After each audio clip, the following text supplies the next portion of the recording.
নমস্কার। আজকে আমাদের টপিক হচ্ছে শতকরা পার্ট 2 ক্লাস 8। আমাদের আগের দিন 10 দাগ অবধি করেছিলাম, আজকে 11 দাগ থেকে। তাহলে 11 দাগের অঙ্কটা দেখি কি বলছে। সময় মতো বিদ্যুতের বিল জমা দিলে 15% ছাড় পাওয়া যায়। সময় মতো বিল দিলে আমার কাকিমা 54 টাকা ছাড় পেলে বিদ্যুৎ বিলের পরিমাণ কত? এই দিলে না, এটা দিয়ে হবে। আচ্ছা, তাহলে কি হবে আগে অঙ্কটা বুঝি কি বলেছে। সময় মতো বিদ্যুৎ বিল জমা দিলে 15% ছাড় পাওয়া যায়। যদি আমি সঠিক সময় বিদ্যুৎ বিল জমা দিই বা ইলেকট্রিক বিল জমা দিই তাহলে 15% ছাড় দেয়। আমার কাকিমা কত ছাড় পেয়েছে? 54 টাকা ছাড় পেয়েছে। তাহলে কাকিমার বিল কত এসেছিল বা কাকিমার বিলের পরিমাণ কত ছিল? আচ্ছা, একটা জিনিস সবার আগে আমাদের জানতে হবে, 15%। এই 15% জিনিসটা কি? আমি বলেছিলাম 15% যদি লেখা থাকে তাহলে আমরা লিখতে পারি 15/100। 15কে 100তে ভাগ করতে হবে। এই যে এই সংখ্যাটা, এখানে 15/100 আছে, অনেক সময় মানে ভগ্নাংশ 2/3। এটার মানে হচ্ছে এই ওপরটা সবসময় নিচেরটার থেকে ছোট হয়। তার মানে হচ্ছে এখানে 3-এর মধ্যে 2 বা 3 ভাগের মধ্যে 2 ভাগ। ঠিক আছে, সেই হিসেবে 15/100 মানে কি? 100-র মধ্যে 15% ছাড় পায়। তার মানে কি 100 টাকায় 15 টাকা ছাড় পায়। ঠিক আছে, 15% ছাড় পায় মানে 100 টাকায় 15% ছাড় পায়। কাকিমা কত ছাড় পেয়েছে? 54 টাকা। তাহলে আমাদের বিদ্যুৎ বিলের পরিমাণ কত? তাহলে 15 টাকা ছাড় পাওয়া যায় 100 টাকায়। 15 টাকা ছাড় পাওয়া যায় 100 টাকায়, তাহলে 54 টাকা ছাড় পাওয়া যায় কত টাকা? এইভাবে আমরা ত্রৈরাসিক নিয়মের সাহায্যে করবো এই অঙ্কটা। ঠিক আছে, 15% মানে কি হলো? 15/100। ঠিক আছে, এটা আমাকে মাথায় রাখতে হবে। 15% ছাড় মানে কি? 100-র মধ্যে 15। ঠিক আছে, তার মানে কত হচ্ছে? 75। ঠিক আছে,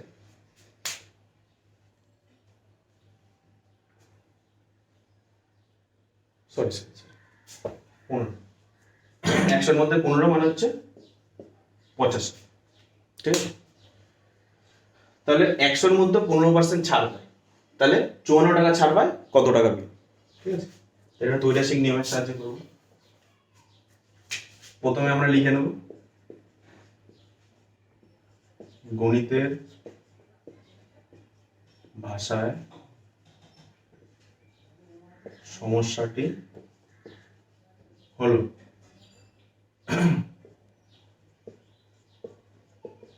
ছাড়ের পরিমাণ, এখানে লিখে নিই বিলের পরিমাণ। বিলের পরিমাণ দুটোই টাকায় আছে, তাই জন্য ব্র্যাকেটে আমরা লিখে নেব টাকা।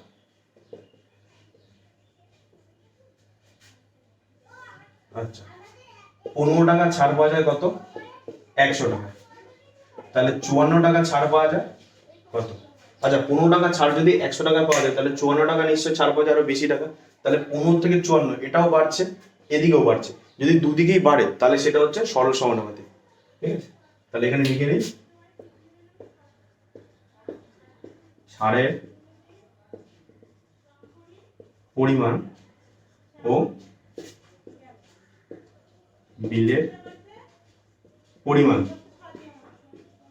পরস্পরের সাথে সরল সমানুপাতিক সম্পর্কে আছে। ঠিক আছে, সরল সমানুপাতিক থাকলে কি বলেছি আমরা?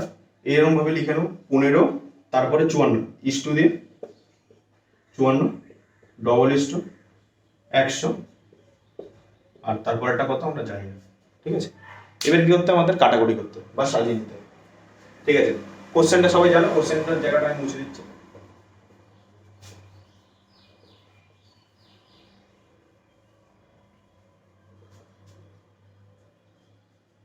আচ্ছা, এটা যারা যারা টুকছো টুকে না এতটা, এরপরে এটা মুছতে হবে যেহেতু কাটাকুটিটা আমাদের করতে হবে। এটা টুকে নিও।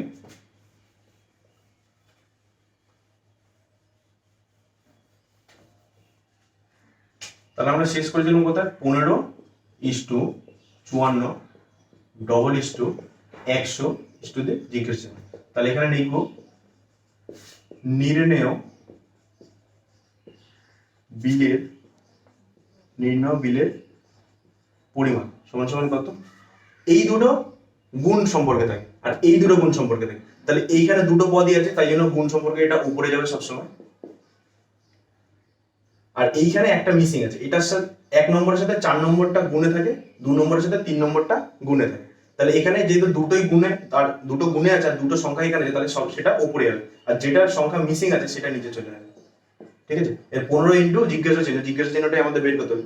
তাহলে কি হবে, কাটাকুটি করে নিই আমরা 5 দিয়ে, 3 5 15, 5 করি 100, 3 দিয়ে কাটলে 3 1 3, 5 থেকে 3 বাদ দিলে 2, 24, 3 8 24, তাহলে 18 দিয়ে কত 36, এত টাকা। তাহলে বিলের পরিমাণ কত 360 টাকা। ঠিক আছে, বোঝা গেল? দেখে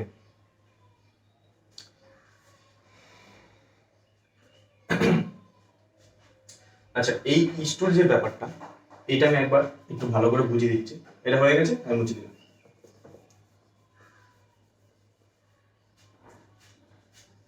আচ্ছা, এখানে 15:54 ডবল ইস্টো 100 জিজ্ঞাসা চিহ্ন বলেছে। এই জিনিসটা কি, এই একটা ইস্টো মানে হচ্ছে ভাগ, 15টা উপরে নিচে 54। ডবল ইস্টো মানে কি, ডবল ইস্টো মানে হচ্ছে সমান সমান। আবার এখানে একটা ইস্টো আছে, তার মানে 100 উপরে জিজ্ঞাসা চিহ্নটা নিচে। এবার এই জিজ্ঞাসা চিহ্নটার মান কত সেটা বের করার জন্য আমাদের কি করতে হবে, এই কোণার সাথে এই কোণা গুণ হয় আমরা জানি, আর এই কোণার সাথে এই কোণা গুণ হয়। তাহলে কি করবে, 54 সাথে 100 গুণ হলো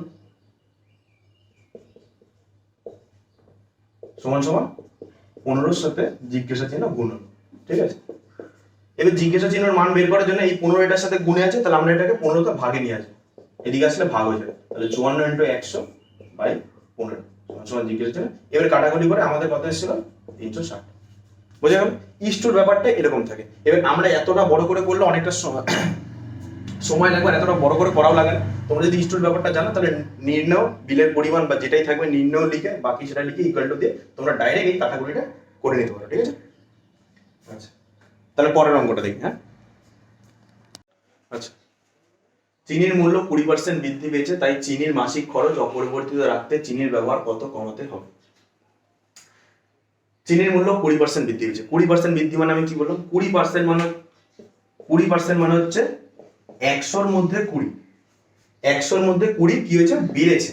তাহলে কত হয়েছে না 120। যদি বলতো 20% কমেছে, তাহলে কত হতো, তাহলে হতো 80। ঠিক আছে, 20% মানে আমরা এটা ধরে থাকবো, 20% মানে হচ্ছে 100-র মধ্যে। ঠিক আছে, 100-র মধ্যে 20, এবার বেড়েছে বললে প্লাস, কমেছে বললে মাইনাস, এটা খালি 100-র ক্ষেত্রে। ঠিক আছে, তাই চিনির মাসিক খরচ অপরিবর্তিত রাখতে চিনির ব্যবহার কত কমাতে হবে? আচ্ছা, চিনির দাম আগে একটা ছিল, আর সেই দামে একটা নির্দিষ্ট পরিমাণ চিনি পাওয়া যেত। বর্তমানে চিনির দাম 20% বেড়ে গেছে। তাহলে বলছে আমি আগে যত টাকা চিনি কিনতাম, যত টাকায় চিনি কিনতাম, ধরি 100 টাকা 100 একক চিনি কিনতে হবে। ঠিক আছে, মানে 100 টাকায় 100 কিলো চিনি কিনতাম, এখন সেটার দাম বেড়ে 120 টাকা হয়েছে, কিন্তু আমি 100 টাকাতে কত গ্রাম চিনি পাবো? আর তাহলে আমাকে ওই যে যত মানে 100 কিলো চিনি পেতাম, সেখান থেকে কত কিলো আমাকে কম ব্যবহার করতে হবে মাসে, সেটা আমাদের এখানে বের করতে হবে। ঠিক আছে, তাহলে আগে ভালো করে গুছিয়ে নি।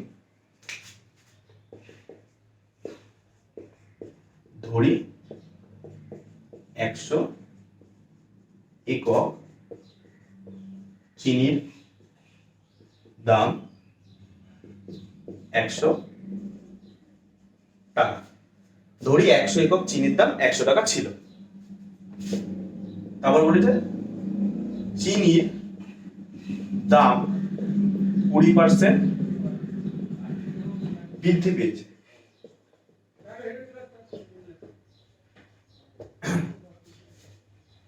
আচ্ছা, এইভাবে লিখি, চিনির দাম 20% বৃদ্ধি পাওয়ায়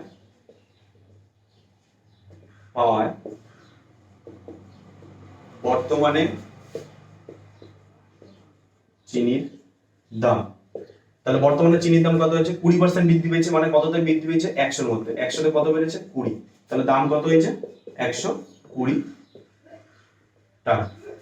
তাহলে আগে 100 একক চিনি দাম ছিল 100 টাকা, আর বর্তমানে 100 একক চিনির দাম কত, 120 টাকা। ঠিক আছে, এবার লিখি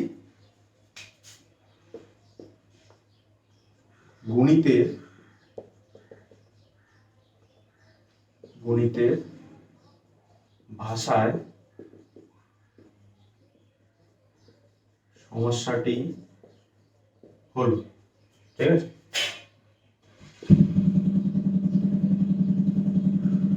চিনির দাম, সাউন্ড আসছে, চিনির দাম আর এটা হচ্ছে চিনির পরিমাণ, ঠিক আছে। তাহলে 120 টাকায় পাওয়া যায় 100 একক চিনি বর্তমানে, ঠিক আছে, 120 টাকায় পাওয়া যায় 100 একক চিনি। তাহলে আমি দাম অপরিবর্তিত রাখবো, তাই চিনির মাসিক খরচ মানে চিনি যত টাকা কিনতাম সেটা অপরিবর্তিত রাখতে, মানে কি 100 টাকায় আমি কিনতাম, তাহলে এখন 100 টাকায় কত গ্রাম চিনি পাওয়া যায়। 120 টাকায় যদি 100 একক চিনি পাওয়া যায়, তাহলে 100 টাকায় কি নিশ্চয়ই কম পরিমাণ চিনি পাওয়া যায়, তাহলে এদিকেও কমছে এদিকেও কমছে, মানে এটা কি সরল সমানুপাতে আছে। লিখে দিই, চিনির দাম ও চিনির পরিমাণ পরস্পরের সাথে সরল সমানুপাতিক সম্পর্কে আছে, ঠিক আছে, সরল সমানুপাতিক সম্পর্কে আছে। তাহলে কোশ্চেনটা একটু মুছে দিই,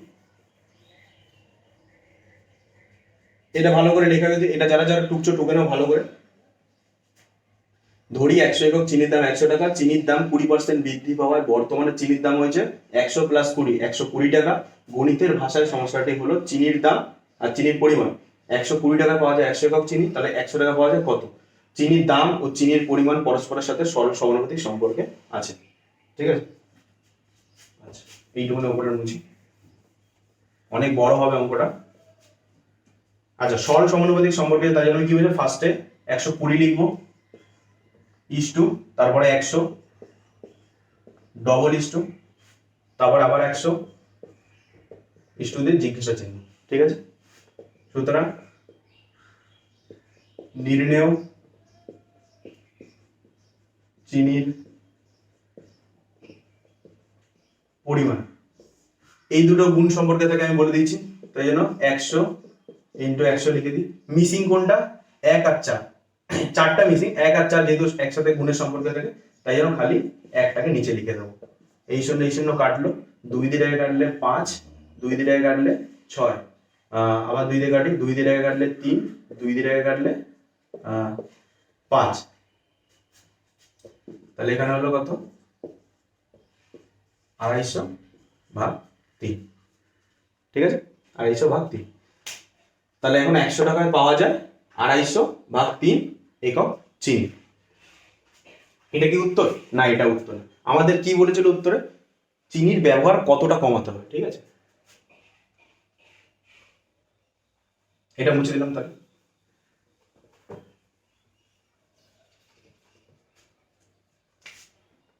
এবার লিখে দিই, চিনির ব্যবহার কমাতে হবে সমান সমান, আগে কত চিনি পেতাম? 100 একক, ঠিক আছে, সেটা লিখে নিই। আর এখন কত পাই? এখন পাই 250/3, মানে নিশ্চয়ই কম পাই, মাইনাস 250 ভাগ 3 একক। আগে 100 একক চিনি পেতাম, এখন এত একক পাই, তাহলে 100 থেকে এটা বাদ দিলে বোঝাবে যে আমরা এখন কতটা কম চিনি ব্যবহার করতে হবে, ঠিক আছে। তাহলে এটা বিয়োগ করি, বিয়োগ করলে লসাগু করলে এর নিচে একটা 1 আছে, মাথায় রাখতে হবে। 3 আর 1 লসাগু করলে হবে 3, 1 দিয়ে 3 কে যায় হচ্ছে 3 দিয়ে, তাহলে 3 দিয়ে এই উপরের 100 টাকা গুণ হবে, তাহলে হবে 300, মাইনাস 3 দিয়ে 3 কে যায় 1 দিয়ে, ওই একটা 250 এর সাথে গুণ হবে, তাহলে এখানে হবে 250 এককটা এখানে থাকবে। 300 থেকে 250 বাদ দিলে থাকে হচ্ছে 50/3 এককটা এখানে থাকবে। এর 50 আর 3 ভাগ করলে কত থাকে? 3 1 কে 3, এখানে থাকলো 2, এখানে 0, 3 6 18, এখানে 2, তাহলে 16 পূর্ণ 2/3, 16 পূর্ণ 2/3, তাহলে উত্তর কত? 16 পূর্ণ 2/3। তাহলে চিনির ব্যবহার আমাদের কতটা কমাতে হবে? চিনির ব্যবহার কমাতে হবে 16 পূর্ণ 2/3 অংশ, ঠিক আছে? আচ্ছা, এর পরের অঙ্কটা অনেকটা এরকমই, দেখিনি পরের অঙ্কটা কি আছে।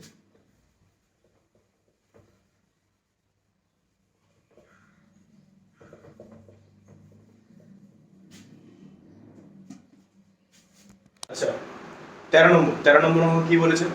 জল জমে বরফ হলে আয়তন 10% বৃদ্ধি পায়, এই বরফ গলে জল হলে আয়তন শতকরা কত হ্রাস পায়?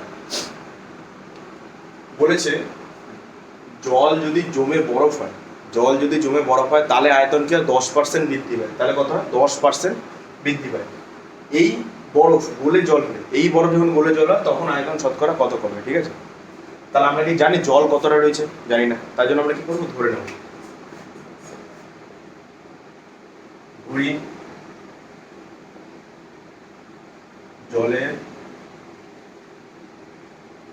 আয়তন 100 একক। আমরা ধরে নিলাম, আমরা জানি না জলের আয়তন কত, তাহলে ধরে নিলাম জলের আয়তন কত? 100 একক। এবার এখানে প্রশ্নে কি বলেছে? জল জমে বরফ হলে আয়তন 10% বৃদ্ধি পায়, ঠিক আছে? জল জমে যখন বরফ হচ্ছে তাহলে বরফ কি হচ্ছে? আয়তন 10% বৃদ্ধি হচ্ছে। 10% বৃদ্ধি, আমি আগেরটা কি বলেছিলাম? 10% মানে 100-র মধ্যে 10 বৃদ্ধি পাচ্ছে, মানে 100-র মধ্যে 10 বাড়ছে, তাহলে 100-র মধ্যে 10 বাড়লে কত হবে? 110, ঠিক আছে? তাহলে সুতরাং বরফের আয়তন কত? 10% বলেছে, মানে 100-র মধ্যে কত বাড়ছে? 10।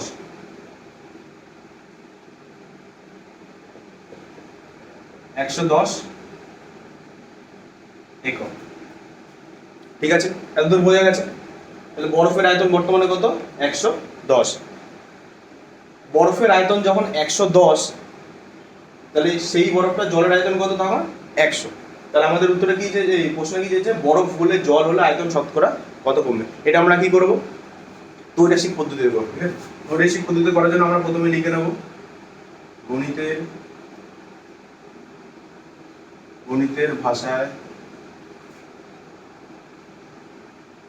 সমস্যাটি হলো, গণিতের ভাষায় সমস্যাটি হলো, এখানে লিখব কি? বরফের আয়তন, আর এখানে জলের আয়তন। আচ্ছা, বরফের আয়তন কত আছে? 110, জলের আয়তন কত? 100, ঠিক আছে? এবার বলেছে কি, প্রশ্নে বলেছে বরফ হলে জল হলে আয়তন শতকরা কত হ্রাস পাবে? শতকরা কত হ্রাস পাবে, মানে শতকরা মানে কি? 100, তাহলে 100-তে কত কমবে এটা আমাদের চেয়েছে, ঠিক আছে? 110 বরফের আয়তন, জলের আয়তন কত?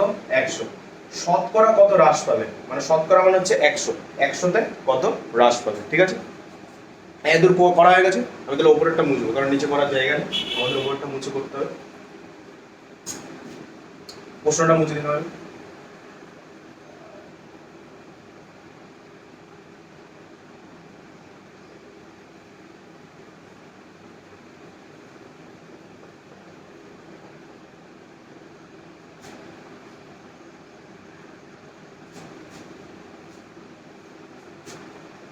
আচ্ছা, এতদূর হয়ে গেছে তো, আমি এটাও মুছে দিচ্ছি।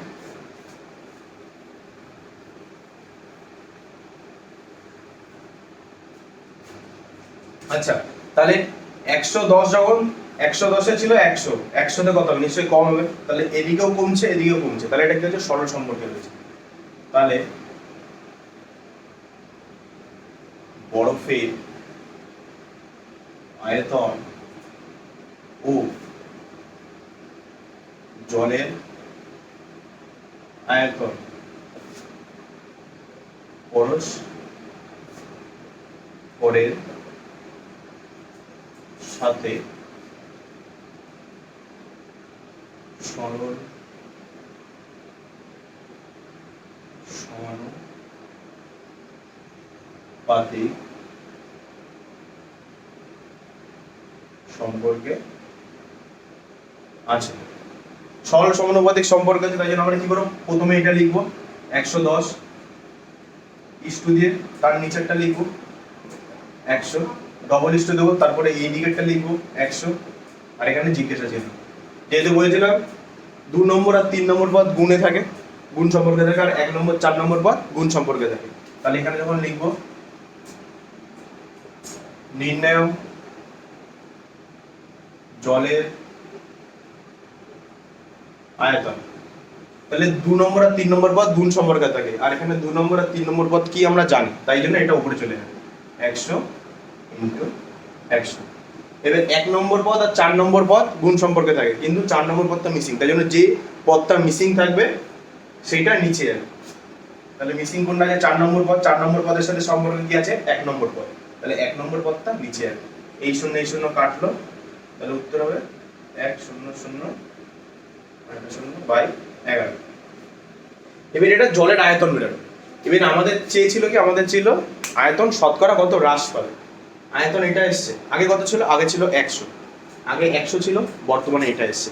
এবার তাহলে 100 থেকে যদি আমরা এটা বাদ দিই, তাহলে আমরা কি করব, কতটা হ্রাস পেয়েছে সেটা পেয়ে যাবো। তাহলে এটা মুছে দিলাম, এটা মুছে দিলাম। তাহলে আয়তন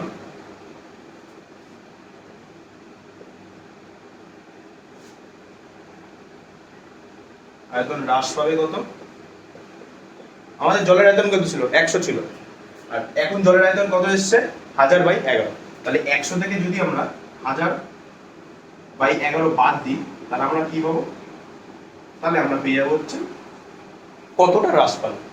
তাহলে এখানে 11 আর নিচে মনে করি 1 আছে, ঠিক আছে, তাহলে 11 আর 1 লসাগু করলে কত হয়, 11, 1 দিয়ে 11 হয়ে যায় 11 দিয়ে, তাহলে সেই 11টা আবার এই উপরের 100 সাথে গুণ হবে, বলে কত হবে 1100, মাইনাস 11 দিয়ে 11 কে কত দিয়ে যায় 1 দিয়ে, সেই একটা কি হবে উপরের সংখ্যার সাথে গুণ হবে, মানে 1000 এর সাথে গুণ হবে, তাহলে এখানে কত হবে 1000।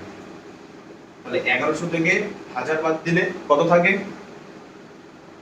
100, 100/11।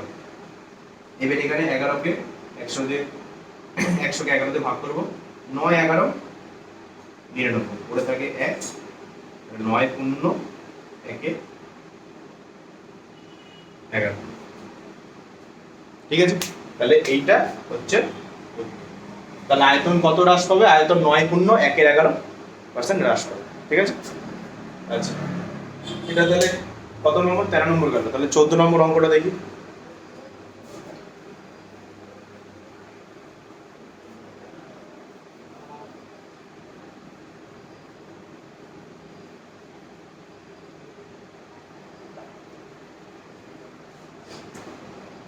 আচ্ছা, 14 নম্বর অঙ্কটা কি বলছে সেটা দেখি।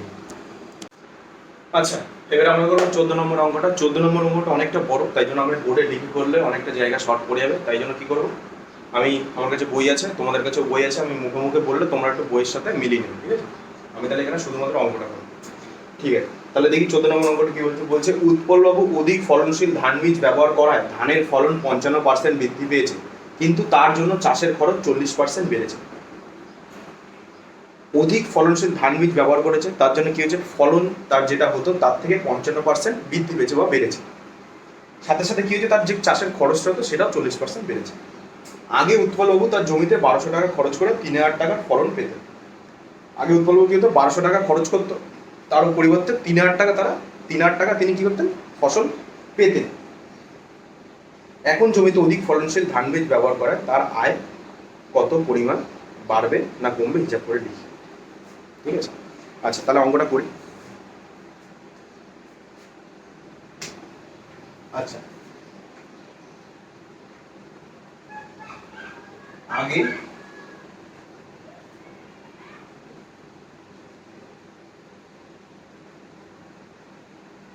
উৎপল বাবুর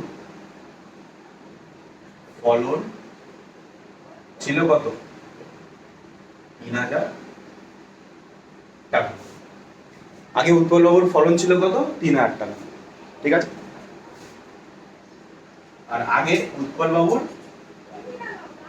খরচ ছিল কত? 1200 টাকা। তাহলে সুতরাং আগে উৎপলবাবু আয় কত ছিল? 3,000 থেকে 1200 টাকা দিলে কত? 1800 টাকা, ঠিক আছে।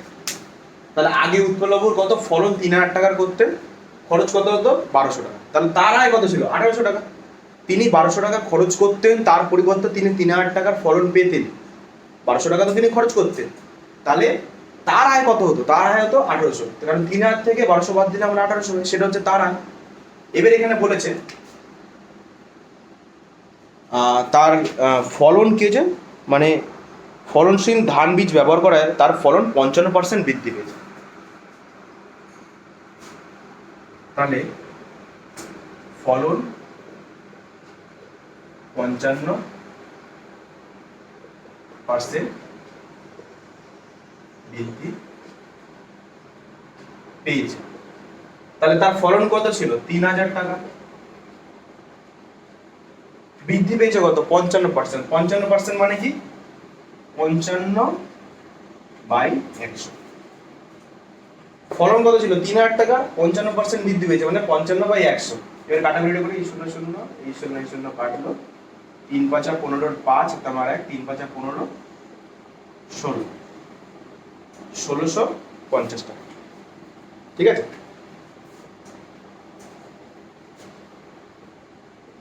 তাহলে বর্তমানে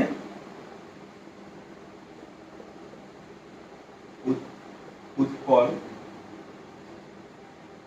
বাবুর ফলন কত? 55% বৃদ্ধি পেয়েছে মানে 1650 টাকা তার বৃদ্ধি পেয়েছে। বৃদ্ধি পেয়ে কত হবে? তার ফলন কত ছিল? 3,000 টাকা, এখন বেড়েছে কত? 1650 টাকা। তাহলে হচ্ছে 4,650 টাকা, ঠিক আছে।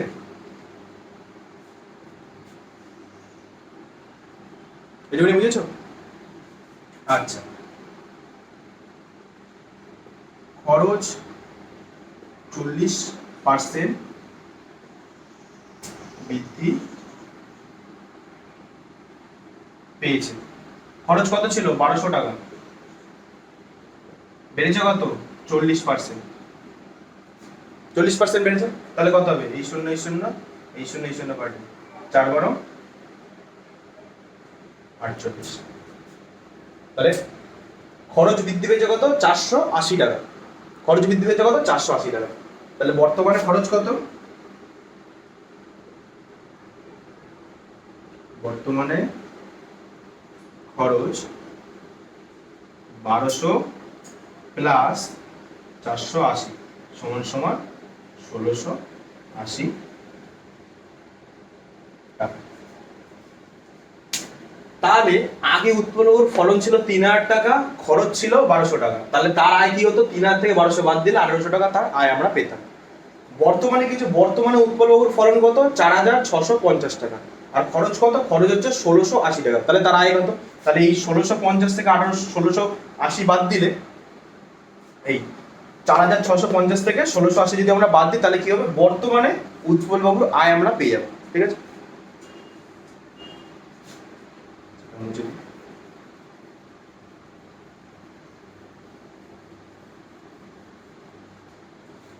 তাহলে সুতরাং বর্তমানে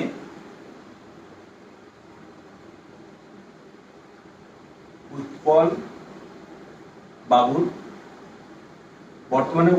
আয় কত? 4,650 মাইনাস 1680, তাই তো?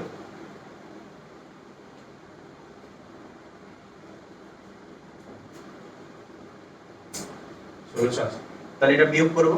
তাহলে এখানে থাকছে 0, 8 থেকে 15 গেল হচ্ছে 7, এখানে থাকছে 1,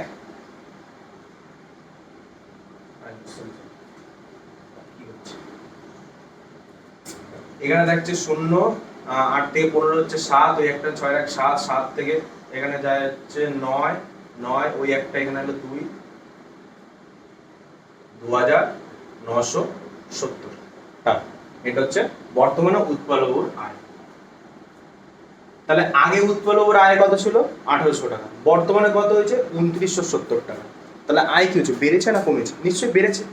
তাই সেটাই আমাদের উত্তর চাইছে, কত বেড়েছে, বেড়েছে না কমেছে, বা যদি বেড়ে থাকে তাহলে কতটা বেড়েছে।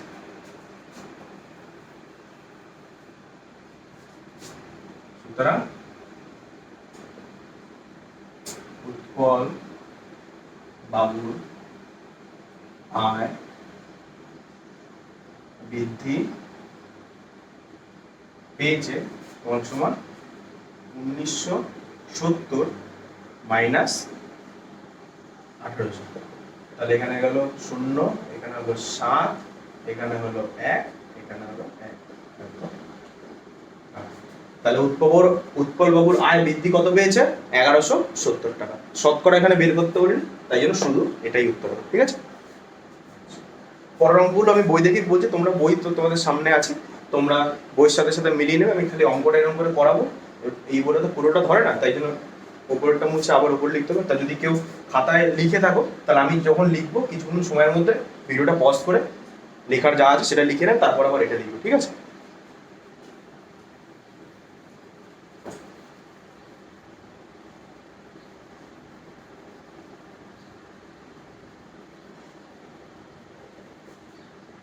আচ্ছা তাহলে পরের অঙ্কটা দেখি। ঠিক আছে, আচ্ছা ধরি মোট ভোটারদের